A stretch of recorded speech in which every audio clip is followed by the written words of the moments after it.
السلام علیکم ورحمۃ اللہ وبرکاتہ۔ یہ دارالسلام اسٹوڈیو ہے۔ دارالسلام اسٹوڈیو کی طرف سے جرنیل صحابہ کے سلسلے کی دوسری پیشکش سیدنا خالد بن ولید رضی اللہ عنہ پیش خدمت ہے۔ اس سلسلے کی پہلی کڑی تھی سیدنا ابو عبیدہ بن جراح رضی اللہ عنہ۔ دلچسپ ترین پیرائے میں ایک انوکھا تحفہ۔ یہ تحفہ اس لیے بھی افادیت کا حامل ہے کہ ہماری نوجوان نسل کو اپنے اسلامی سپہ سالاروں کے حالات سے بآسانی آگاہی ہو سکے گی۔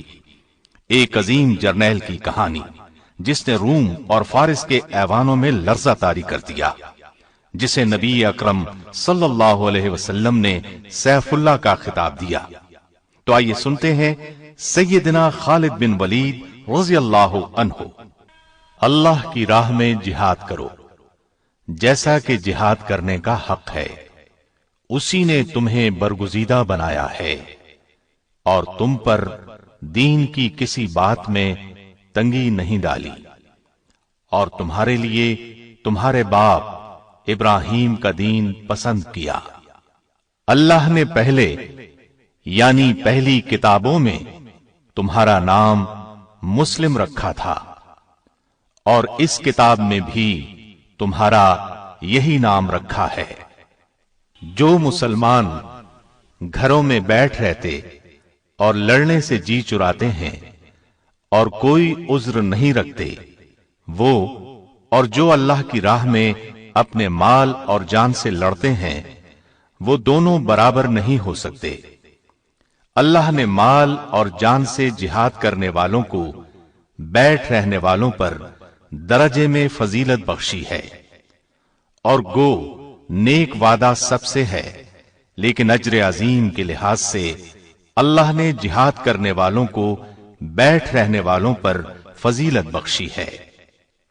نبی اکرم صلی اللہ علیہ وسلم کا ارشاد ہے، کوئی شخص جنت میں داخل ہو جائے اور پھر اس سے کہا جائے کہ تو لوٹ کر دنیا میں چلا جا، ساری دنیا کی دولت اور حکومت تجھے دی جائے گی، تو وہ کبھی جنت سے نکل کر دوبارہ دنیا میں آنے پر راضی نہ ہوگا، سوائے شہید کے، جو یہ تمنا ظاہر کرے گا کہ مجھے دنیا میں بھیج دیا جائے تاکہ میں پھر جہاد کر کے شہید ہوں، اسی طرح 10 مرتبہ زندہ کر کے دنیا میں بھیجا جاؤں، پھر شہید ہو کر آؤں، کیونکہ اللہ کی راہ میں شہید ہونے والا بڑے اعزاز و اکرام کا مشاہدہ کرے گا۔ نبی صلی اللہ علیہ وسلم نے یہ بھی فرمایا، میری تمنا ہے میں اللہ تعالی کی راہ میں قتل کیا جاؤں اور پھر مجھے زندہ کیا جائے، پھر قتل کیا جاؤں، پھر زندہ کر دیا جائے، پھر قتل کیا جائے۔ قرآن کریم کی آیات اور احادیث مبارکہ آپ نے ملاحظہ فرمائی، ان سے جہاد کی فضیلت بخوبی واضح ہے۔ تو کیوں نہ آج اسلام کے ایک عظیم مجاہد سیدنا خالد بن ولید رضی اللہ عنہ کی زندگی کے حیرت انگیز، چونکا دینے والے اور جہاد کی روح کو بیدار کر دینے والے واقعات سنیں۔ آپ کا جواب یقیناً ہاں میں ہوگا، تو پھر سنیے۔ سیدنا خالد بن ولید غزوہ احد میں ابھر کر سامنے آئے۔ یہ اس وقت کفار مکہ کے لشکر میں شامل تھے اور ایک دستے پر سالار تھے۔